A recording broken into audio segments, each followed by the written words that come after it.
श्री शिवाय नमस्तुभ्यम। दोस्तों, कई वर्षों के बाद ऐसा मौका आ रहा है जब कल के दिन पड़ रही है सोमवती अमावस्या। देखिए, सोमवार के दिन पड़ने वाली ये अमावस्या सावन के पवित्र महीने में पड़ रही है। इसलिए आपको सिर्फ एक बूंद घी से शिवलिंग में एक ऐसा उपाय करना है जो आपके जीवन में चल रही धन से संबंधित समस्याओं को, या फिर आपके व्यापार की समस्याओं को, या फिर आपकी नौकरी में चल रही समस्या को, और या फिर आपके घर में हो रहे क्लेश, हो रहे लड़ाई झगड़ों को, आपके घर में जो अशांति का माहौल बना रहता है, उन सभी को समाप्त कर देगा।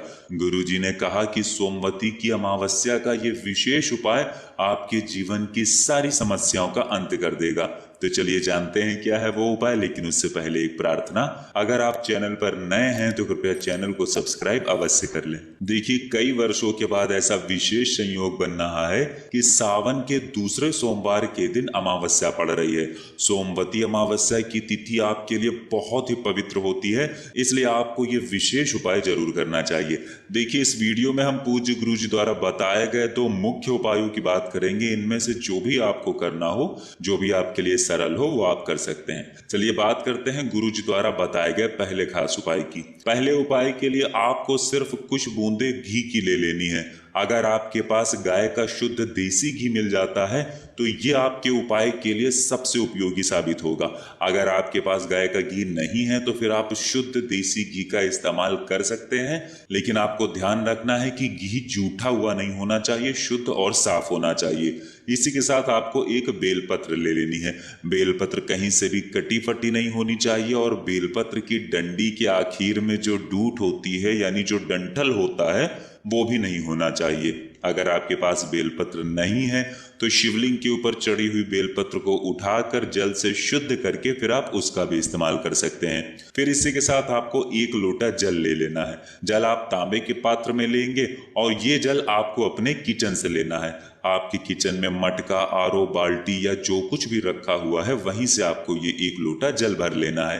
अब ये तीनों सामग्री लेकर आपको पहुंच जाना है शिवालय।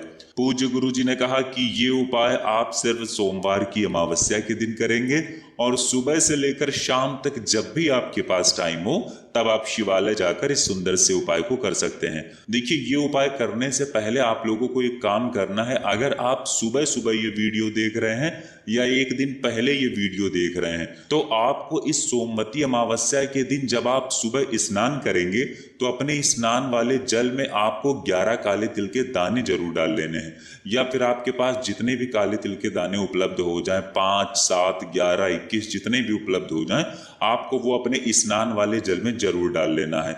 अब चलिए बात करते हैं अपने उपाय की। देखिए, अब ये तीनों सामग्री लेकर हम शिवालय पहुंच गए। शिवालय पहुंचकर सबसे पहले आप जो 1 लोटा जल लेकर आए हैं, वो जल आपको धीरे धीरे शिवलिंग के ऊपर श्री शिवाय नमस्तुभ्यम मंत्र का स्मरण करते हुए समर्पित कर देना है। गुरु जी ने कहा कि जल आपको इतने धीरे समर्पित करना है कि समर्पित करते करते आप कम से कम 11 बार श्री शिवाय नमस्तुभ्यम मंत्र का जाप जरूर कर लें। लेकिन आपको इसी के साथ एक बात का और ध्यान रखना है कि आप दक्षिण दिशा में बैठकर उत्तर दिशा की तरफ मुख करके जल समर्पित करेंगे। अगर शिवालय में भीड़ है तो फिर आप किसी भी दिशा में बैठकर शिवलिंग की पूजा प्रार्थना कर सकते हैं। अब इसके बाद आप जो एक बेलपत्र ले गए हैं, उस बेलपत्र की चिकनी तरफ, देखिए बेलपत्र में 3 पत्तियां होती हैं, उन तीनों पत्तियों की चिकनी साइड में आपको ये घी लगा लेना है। आप जो शुद्ध घी लेकर गए हैं, उस घी को आप अपने दाहिने हाथ की अनामिका उंगली से इन बेलपत्र की तीनों पत्तियों पर अच्छे से लगा देंगे, या बेलपत्र आप घी में डुबो देंगे, जिससे ये तीनों पत्तियां अच्छे से घी से लग जाएं।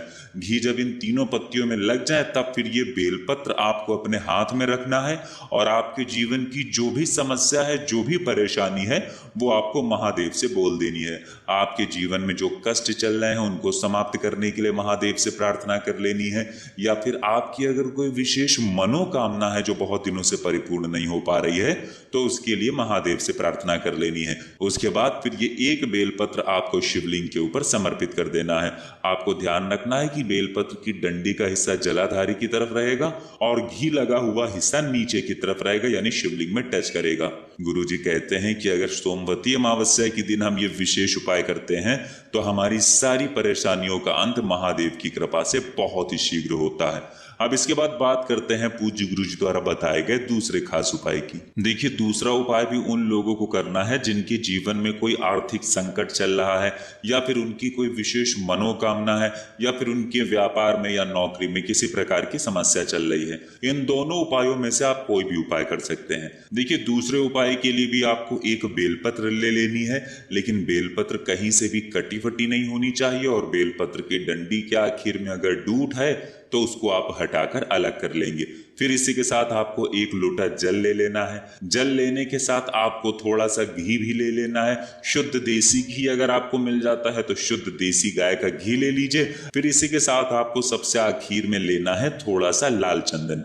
देखिए लाल चंदन का अमावस्या के दिन और खास तौर से सोमवती अमावस्या के दिन बहुत ही विशेष महत्व होता है। महादेव को लाल चंदन बहुत ही प्रिय होता है, और इसके द्वारा किए गए उपाय से महादेव बहुत ही शीघ्र प्रसन्न होते हैं। अब ये सारी सामग्री लेकर आपको पहुंच जाना है शिवालय। देखिए पूज्य गुरु जी ने कहा कि सबसे पहले आप जो एक लोटा जल लेकर गए हैं उस जल को आप धीरे धीरे शिवलिंग के ऊपर समर्पित करते जाएंगे, और लगातार शिव महापुराण के मूल मंत्र श्री शिवाय नमस्तुभ्यम या फिर ओम नमः शिवाय का स्मरण करते जाएंगे।